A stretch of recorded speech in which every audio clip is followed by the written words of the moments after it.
Salut à tous, bon, j'espère que vous allez bien. Alors aujourd'hui, on va se retrouver pour une autre vidéo. Alors, toujours un peu dans le système des chauffages diesel, mais ce coup-ci pour installer dans mon camping-car. Donc effectivement, bon, ça fait quelques années que j'ai des camping-cars et ça a toujours fonctionné au gaz. Et là, dans ce camping-car-là, j'ai aussi un chauffage au gaz.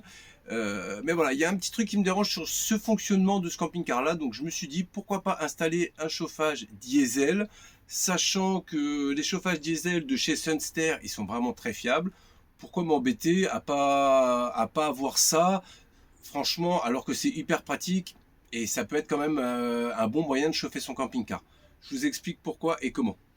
Alors, je vais vous montrer. Ici, dans mon camping-car, j'ai un chauffage au gaz. Il fonctionne hyper bien. C'est pas le souci. Après, c'est le fonctionnement qui me dérange. Alors, je vous montre.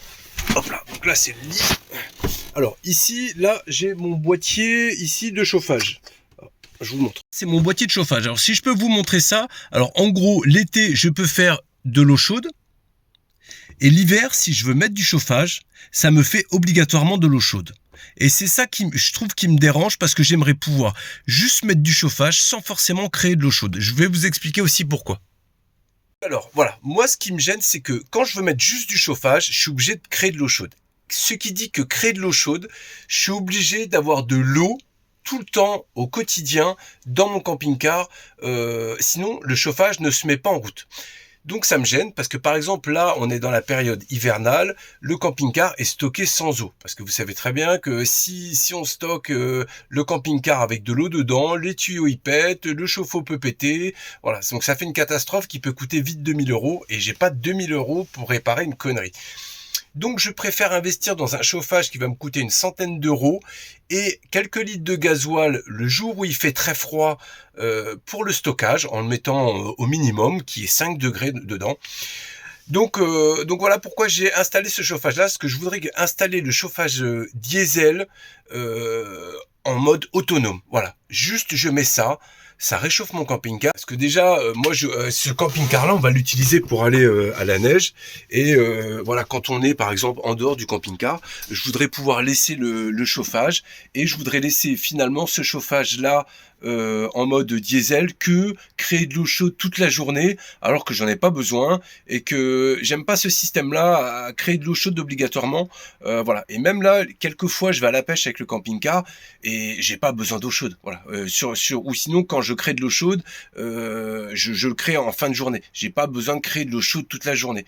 Donc voilà. Donc voilà, il y a aussi d'autres choses. Je sais qu'avec ma compagne, bah voilà, vu qu'on a acheté un camping-car, forcément, on a envie de voyager. On va essayer de voyager. On va aller essayer de faire un peu les pays qui sont forcément accrochés à la France et qu'on peut aller assez facilement. Donc voilà, il y a des pays qui sont un peu plus froids. Voilà, ma compagne aimerait aussi, bon celui-là n'est pas accroché à la France, mais elle aimerait aller en Écosse. Ah, c'est pareil. Voilà, j'ai pas envie de me retrouver à un moment au fin fond, je sais pas, de mes habitudes de réparation, c'est-à-dire que dans ma région, voilà, tomber en panne de chauffage ou je ne sais quoi, tomber en panne d'eau, c'est pas encore très grave parce qu'on fait chauffer une gamelle, on peut se faire de l'eau chaude, donc on peut toujours se laver, mais créer du chauffage dans un camping-car, c'est pas possible. Donc celui-là, voilà, ça me mettra en sécurité d'avoir deux styles de chauffage différents. Donc je vais essayer de vous montrer là où j'ai prévu de le mettre. Déjà, dans mon camping-car, vraiment à l'intérieur, je ne veux pas ce chauffage-là à l'intérieur. Je veux juste qu'il soit à l'extérieur ou dans la soute, c'est ce qui va se passer. Et la bouche d'aération qui va envoyer le chaud, je vais voir si je la reprends sur les tuyaux déjà existants, donc ça va ressortir par les tuyaux déjà existants, ou si je vais créer une bouche directement qui ressortirait, bon bah, je pense par là, parce que ma soute elle est derrière. Donc voilà, peut-être par là, il y aura peut-être l'air chaud de ce camping-car-là qui sortira là. À voir. Je vais vous montrer où est-ce que je pense l'installer. Allez, on va au camping-car. Donc ça, c'est ma soute. Voilà, c'est une grande soute, hein, pour ceux qui sont curieux. Voilà, c'est une grande soute. Donc je suis très bien avec ça. Bon, ça, c'est mes petits ustensiles. On est bien avec ça. Donc voilà, la place que j'ai dans la soute du camping-car, c'est ici. Donc là, il tiendrait bien en long et bien en hauteur. C'est pour ça que j'ai pris le modèle qui est plus rectangulaire que carré. Donc j'aimerais l'installer ici et peut-être le faire reprendre directement dans ce genre de tuyau-là pour utiliser les tuyaux pour envoyer l'air chaud directement ou percer directement. Ça va être à voir. Alors ça, là-bas, là, c'est pour les connaisseurs, hein, c'est là-bas que ça crée mon chauffage et mon eau chaude. Donc voilà, donc ça c'est une partie que je vais pas toucher. C'est bon, c'est un peu technique et puis bon, ça coûte la peau des fesses comme on dit. Donc voilà. Donc alors la difficulté ici, c'est que j'ai un double plancher. Donc j'ai mon plancher du camping-car en dessous et j'ai cette boîte là. Comme vous pouvez le voir, c'est un double plancher. Donc ça, c'est mon plancher traditionnel. Et là, j'ai un double plancher ici. Donc bon, c'est bien, j'ai une double isolation sur ce camping-car-là. Mais il va falloir que je traverse. Le chauffage va être posé ici. Et le tuyau, va falloir qu'il traverse tout ça pour atterrir en dessous du camping-car et sortir avec le pot d'échappement ici. La difficulté, ça va être ça va être de l'installer proprement. Moi, je vais le raccorder directement sur mon local batterie qui est ici. Là, j'ai deux batteries 100 ampères de reliées l'une à l'autre. Donc, enfin, en gros, ça me fait 200 ampères. Donc, je suis large de large pour l'alimentation en 12 volts. Il sera branché en 12 volts ce chauffage. Donc voilà. Donc là, je vais commencer à regarder un petit peu ce que je peux faire au niveau de l'installation. Faut que j'enlève tout ça pour pouvoir raccorder mon chauffage après. Mais voilà. Déjà, on va aller voir si j'ai de la place là-bas. Du coup, très embêté. Je voulais mettre le chauffage ici et c'est pas possible. Ici, j'ai un double plancher et en dessous, ici, alors j'ai coupé, là, je me suis rendu compte que en dessous, il y avait mon bac à eau de rétention d'eau sale. Donc, je peux pas percer ici. Alors, j'ai enlevé la plaque qui était comme ça sur le côté pour protéger le système de chauffage et d'eau chaude. Et le chauffage diesel va être sur le côté ici. C'est le meilleur endroit que j'ai trouvé. Et là, je peux percer en dessous pour faire sortir l'échappement sans aucun souci. Donc, il va être là-bas, relié au système pour sortir l'air chaud dans le camping-car. Donc, j'ai pas besoin de percer pour sortir au camping-car. Je vais utiliser les sorties déjà existantes. Donc voilà. Après, branchement du fil que je ferai passer ici et raccordement aux batteries qu'il y a là. Donc c'est parti, j'y retourne. Du coup, ça y est, j'ai percé le double plancher. Vous pouvez voir, hein, j'ai de l'isolation. Donc voilà, j'ai percé avec... alors c'est du 44 mm. Voilà. Donc une scie cloche en 44 mm, je l'ai fait en 2 fois. Bon, ça fait un trou bien propre. Et le tuyau passe largement. Alors, sur le tuyau qui est ici, j'ai prévu une gaine thermo, comme je vous dis, qui résiste à plus de 300 degrés. Parce que sinon, c'est sûr et certain, ça aurait brûlé tout ça. Et ça aurait chauffé le pot d'échappement qui est ici. Pas le pot d'échappement, le tour avec le pot d'échappement. Donc avec la gaine thermo qui va être dessus, eh bien en fait, ça chauffera pas du tout. Donc voilà, bon, je vais finir l'installation. Je vais brancher les tuyaux, le tuyau de sortie de gaz et le tuyau qui est ici d'arrivée d'air frais en dessous, et je vais le faire passer, je vais l'installer là. Donc voilà, après le trou, j'ai raccordé les deux tuyaux, donc sachant que comme je vous ai dit, ma gaine thermo elle descendra jusqu'à là. Comme ça, il n'y aura pas de problème de surchauffe au pot d'échappement. Et là, j'ai branché aussi la gaine d'entrée d'air pour le brûleur qui arrive ici. Voilà, je vais le mettre en place et je vous montre. Donc voilà ce que ça donne. Alors, le tuyau est raccordé donc à une entrée d'air chaud dans mon camping-car.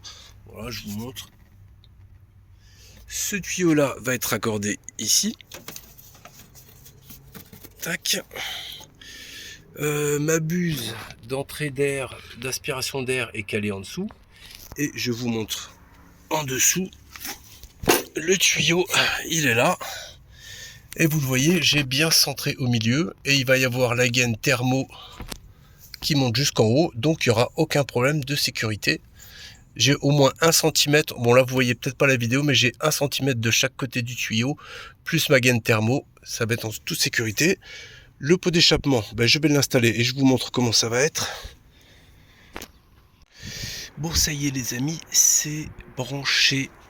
Tout est fonctionnel. Alors, la gaine, elle est fixée. Le chauffage en lui-même est fixé.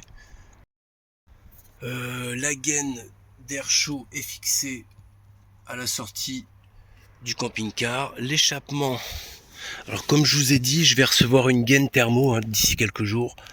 Voilà, tac, le pot d'échappement est bien fixé en dessous. Et j'avais un deuxième pot d'échappement, donc j'ai fait vraiment un grand tuyau pour aller vraiment jusqu'à l'arrière. Donc là, le système est vachement bien, bon ça tient bien. Tac, là c'est fixé aussi ici, là c'est fixé. Et là je vous dis sur ce tuyau là qui monte jusqu'en dessous le plancher, je vais avoir de la gaine thermo ici. Donc voilà, ça c'est opérationnel. Donc ça sort bien à l'arrière du camping-car. Voilà, comme ça il n'y aura pas de souci de gaz et d'émanation de gaz non plus. Allez go. Alors c'est raccordé aussi à l'électricité à mon local batterie qu'il y a ici. Tout est raccordé là. Là il n'y a plus qu'à mettre du gasoil dedans et puis le mettre en route et essayer. Je vais essayer au moins. Je vais pas pousser le chauffage à fond. Donc je vais pas avoir de problème, de toute façon je suis sur place, donc voilà. Et après dans une petite semaine, 5-6 jours, je devrais recevoir ma gaine thermo, et après le chauffage il sera vraiment opérationnel. Donc je vais chercher du gasoil et on va essayer. Bon, ça y est, le plein est fait, tout est branché, on va l'allumer, on va le laisser faire et on va voir si la section du câble que j'ai mis est assez grand. Voilà, on va le laisser démarrer tranquille. Et puis je vais vérifier si tout fonctionne. La pompe va mettre un peu de temps à se mettre en route. Parce que c'est la première fois, donc faut laisser la pompe s'alimenter et se remplir.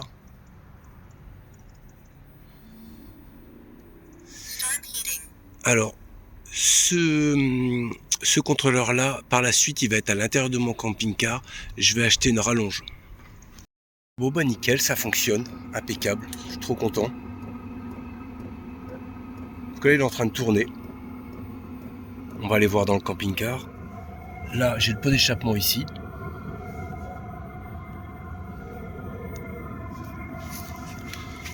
Donc c'est en train de sortir là.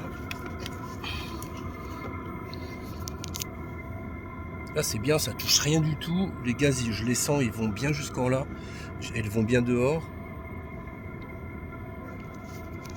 Et je vais aller voir dans le camping-car. Donc le camping-car, on va voir ça. Donc voilà, moi je l'ai branché que sur cette sortie là.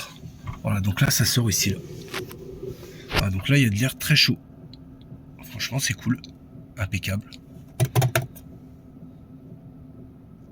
Donc on entend un petit peu la pompe effectivement. Bon ça tourne, je suis bien content. Franchement c'est propre. J'ai pas fait d'autres trous. C'est raccordé sur le T. Et finalement le fait que ça soit assez puissant, c'est en train de partir aussi dans tous les tuyaux de tout le camping-car. Donc bon, principalement ça va sortir par là, mais ça va aussi sortir par les tuyaux qu'il y a d'origine. Donc voilà les amis, écoutez, je vais clôturer la vidéo ici. Alors je vais vous mettre le lien du chauffage que j'ai utilisé. Je vais mettre le lien. Alors la pompe elle s'entend un petit peu. Alors voyez, vous savez que vous pouvez l'installer, ou soit mettez tout de suite une pompe silencieuse. Dans tous les cas, je sais que ce chauffage là il fonctionne très bien. J'ai déjà eu des retours, et en plus je sais que ce fournisseur là je le connais très bien. C'est le 3e chauffage que j'ai chez eux actuellement. J'ai 2 autres chauffages plus celui-là du camping-car. Ce que je vais faire aussi, c'est que ce fournisseur là il vend aussi des rallonges. Le thermostat avec le contrôleur, il va être dans le camping-car. Donc je vais le passer pas très loin de ma chambre et je vais le mettre dans la chambre. Donc je pourrais l'allumer et je pourrais aussi le contrôler. Sachant qu'il y a une télécommande aussi de fournie avec. Bon là j'ai plus trop le temps, il est quasiment 18h, il va falloir que... j'ai autre chose à faire aussi. Donc il y a une télécommande de fournie avec. Donc normalement à travers on peut aussi sélectionner l'allumage et éteindre, monter et tout ça. Mais voilà, bon, moi je sais que mon contrôleur va être de l'autre côté. Il y a aussi l'application. Avec le téléphone, on a une application, on peut le gérer aussi. Vu que c'est en Wi-Fi, forcément, En gros, je serais même pas obligé de mettre le contrôleur ici. Il suffirait que je me connecte avec la Wi-Fi, avec mon téléphone et l'application. Je pourrais faire exactement ce que je fais sur le contrôleur. Donc voilà, donc j'ai pas regardé toutes les fonctionnalités. Alors normalement sur celui-là, il doit y avoir aussi l'extinction automatique et le rallumage automatique. Donc voilà. Là, moi, il fonctionne sur du 12 volts. J'ai pas pris l'option 220 volts parce que même si je suis raccordé au 220 volts, j'ai mon chargeur qui charge mes batteries 12 volts et qui alimenteront ce chauffage-là. Et quand je suis pas raccordé, eh ben, il est raccordé sur mes deux batteries 200 ampères. Donc voilà, écoutez, moi je suis satisfait. Donc là, je vais finaliser, je vais aller re-regarder à l'intérieur si ça chauffe pas trop, voilà et compagnie. Mais voilà, donc là, je vous mets le lien du chauffage, je vous mets le lien du deuxième pot d'échappement aussi, parce que j'ai mis le pot d'échappement qui fournissait plus un autre pot d'échappement en plus pour vraiment qu'il sorte en dessous de mon camping-car. Donc voilà, j'ai vraiment voulu faire ça correctement. Donc je vous mets le lien aussi de ça. La gaine noire, c'était pas celle qui était fournie avec le chauffage. À Leroy Merlin, ça coûte 3-4 euros la gaine. Hein. C'est une gaine exprès pour transporter de l'air chaud. Par contre, mettez pas une gaine plastique de VMC, ça ira pas. Faut mettre une gaine exprès. C'est un peu avec de l'aluminium et tout ça, donc c'est fait exprès, c'est protégé, c'est fait pour transporter de l'air chaud. Donc ça, c'était pas, c'est moi qui l'avais celle-là, parce que celle qui était fournie, elle était plus courte. Mais après, c'est pareil. Ça dépend de ça dépendra comment vous l'avez installé sur votre camping-car. J'en ai vu qu'ils l'ont installé, ça donnait directement sur le camping-car leur petite soute. Donc en fait, ils avaient juste à percer un petit trou et faire sortir le tuyau. Donc alors, du coup, ça va dépendre vraiment de la façon que vous l'installez et dont vous pouvez. Ouais. Parce que moi, vous voyez, j'avais commencé à vouloir mettre ici. Finalement, j'ai le réservoir d'eau qui est en dessous, donc j'ai pas pu du tout le mettre ici. Donc voilà, j'ai voulu le mettre à l'arrière du camping-car, je pouvais pas non plus. Là, c'était vraiment le seul endroit où c'est que je pouvais le mettre. Hein. Mais finalement, c'était le plus simple. Voilà, ça paraissait le plus chiant, mais finalement, c'était le plus simple. Donc voilà. Bon, écoutez les amis, moi je vais finir cette vidéo là comme ça. Et puis, si vous avez des questions, n'hésitez pas en commentaire. Après voilà, moi je sais que celui-là je vais l'utiliser dans les périodes très froides pour éviter que ça gèle dans le camping-car et quand je suis à la pêche, voilà, il y a des endroits donc voilà, dans tous les cas ça me fait un chauffage secondaire pas négligeable. Voilà. Si j'ai à partir dans un autre pays, que j'ai plus de gaz à un moment ou je sais pas quoi, ou que mon chauffage tombe en panne, voilà, là je pourrais sans problème trouver du gasoil, du diesel, on en trouve partout. Des bouteilles de gaz qui sont adaptées à nos systèmes, c'est autre chose. Donc voilà, allez go, salut les gars. Je vous mets aussi le lien de la gaine thermo en 1 mètre, je l'ai payé 15 € la gaine thermo. Et vous voyez là en gros, ça n'a pas l'air d'être nécessaire, mais je préfère le mettre quand même. J'ai regardé, ça fait rien du tout autour parce que j'ai laissé 1 cm entre le pot d'échappement et le plancher. Mais bon, franchement, je préfère mettre cette gaine là, au moins c'est mieux. Voilà. Donc je vous la conseille aussi, ça coûte 15 balles. 15 balles pour la sécurité, c'est rien. Donc voilà, allez, salut les amis, je vous mets tous les liens en commentaire. C'est tout en commentaire. Vous regardez dans les commentaires, le premier, c'est le mien, le commentaire. Et il y a tous les liens, vous cliquez, vous avez tout. Allez, salut les gars.